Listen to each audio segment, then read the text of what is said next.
Martineau. Des fois, quand on se sent contrarié, ben c'est peut-être parce qu'il touche à quelque chose. Les rencontres de l'air. Lieu de rencontre où les idées se bousculent. Où la libre expression et la confrontation d'opinions secouent les conventions. Des rencontres où la discussion procure des solutions.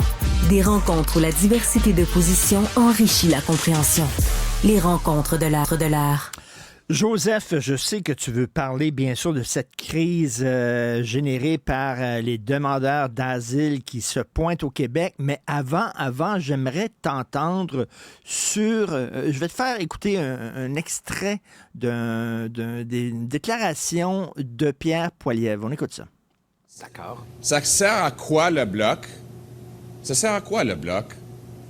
Mais la réponse, ça sert à Justin Trudeau, à garder Justin Trudeau au pouvoir, parce que le Bloc appuie les hausses de taxes, les hausses de déficit inflationniste, les hausses d'impôts et la libération des récidivistes. Alors voilà, on sait que François Legault a lancé une flèche contre le Bloc, et tu dis, attends une minute, là, il est nationaliste, il est autonomiste, il me semble que le Bloc fait partie de sa gang.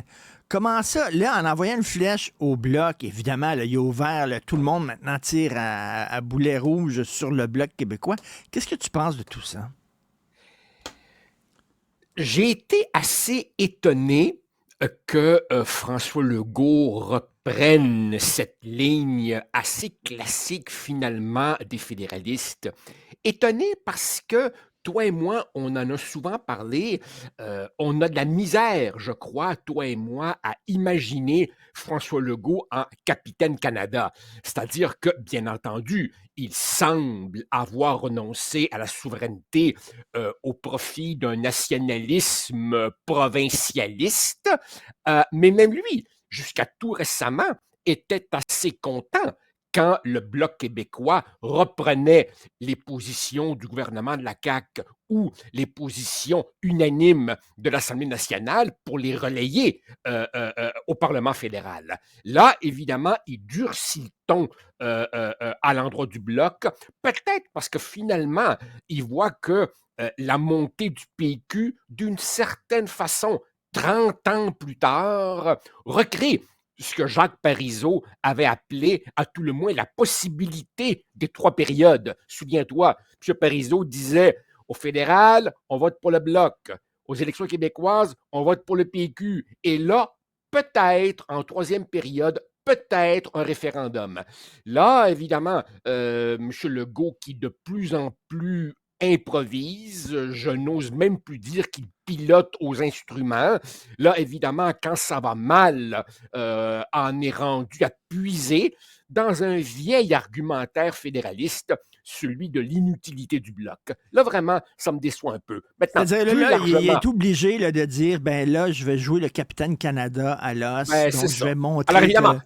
bon, plus largement maintenant, sur la sempiternelle question de l'utilité ou pas du Bloc, moi je pense que le Bloc garde son utilité, même s'il est vrai que c'était un parti qui théoriquement devait être temporaire, mais évidemment, le Bloc n'a de pertinence fondamentale que si tu es un souverainiste convaincu. Autrement dit, si tu veux sortir du Canada, tu ne voteras pas pour le moins pire des fédéralistes. Tu vois, beaucoup de gens en ce moment semblent être très, très, très désireux de se débarrasser de Justin Trudeau et semblent prêts à se pincer le nez et à voter pour Pierre Poilievre. Et là, je crois, Richard, que c'est une vieille, vieille, vieille illusion. Le problème du Québec n'est pas un problème d'individu, c'est un problème de système.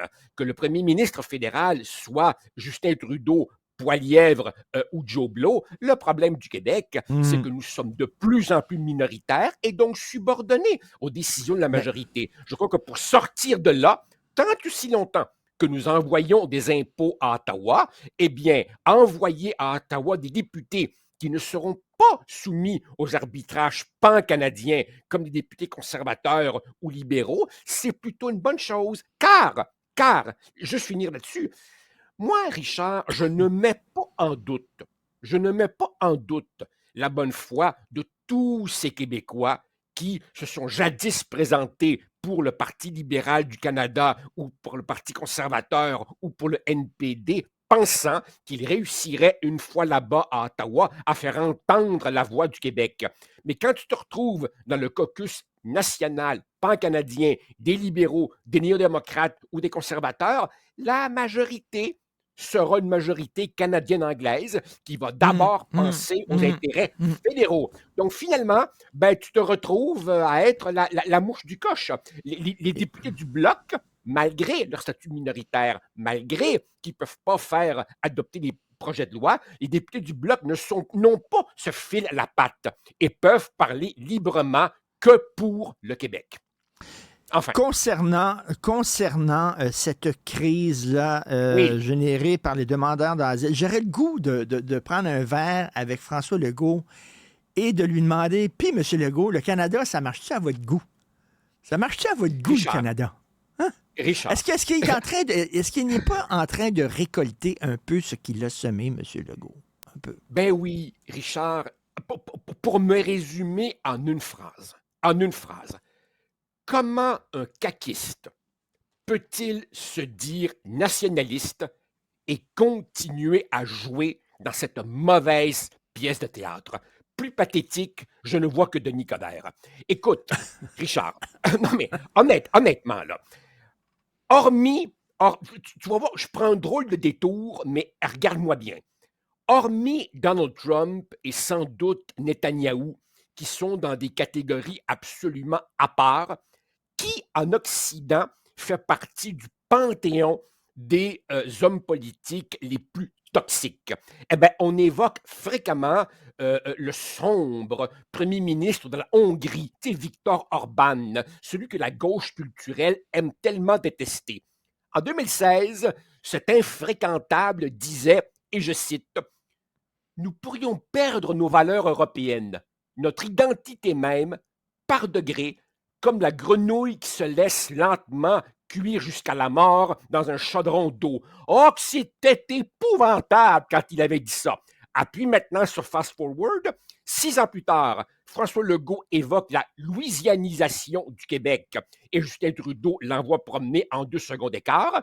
2 ans plus tard, en janvier 2024, François Legault écrit cette fameuse lettre à Justin Trudeau dont toi et moi avons parlé, où il dit « La situation est devenue insoutenable ». Justin Trudeau l'a envoyé promener cette fois en 4 secondes écart. Et mardi, ça c'était hier, là on a 4 ministres du gouvernement du Québec qui disent on s'approche de la crise humanitaire. Et à leur tête, excuse-moi d'être un peu méchant, à leur tête, je vois encore notre ministre de l'Immigration, Mme Fréchette, qui, Richard, me fait tellement penser à une prof que j'avais au primaire.